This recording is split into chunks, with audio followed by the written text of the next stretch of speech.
വിശുദ്ധ ലൂക്കായുടെ സുവിശേഷം 5-ാം അധ്യായം 33 മുതൽ 39 വരെയുള്ള തിരുവചനങ്ങൾ. ഉപവാസത്തെ സംബന്ധിച്ച് തർക്കം.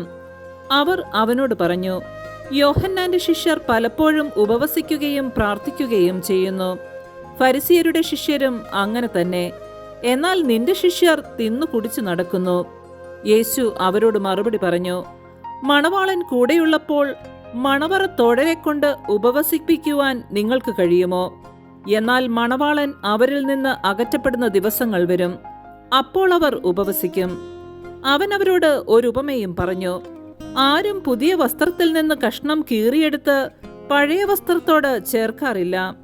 അങ്ങനെ ചെയ്താൽ പുതിയ വസ്ത്രം കീറുന്നുവെന്നു മാത്രമല്ല, പുതിയ കഷ്ണം പഴയതിനോട് ചേരാതെ വരികയും ചെയ്യും. ആരും പുതിയ വീഞ്ഞ് പഴയ തോൽക്കുടങ്ങളിൽ ഒഴിച്ചു വെക്കാറില്ല.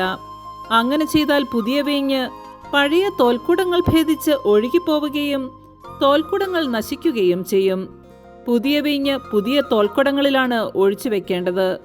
പഴയ വീഞ്ഞു കുടിച്ച ഒരുവനും പുതിയത് ഇഷ്ടപ്പെടുകയില്ല. പഴയതാണ് മെച്ചമെന്നല്ലേ പറയുന്നത്. നമ്മുടെ കർത്താവായ മിശിഹായ്ക്ക് സ്തുതി.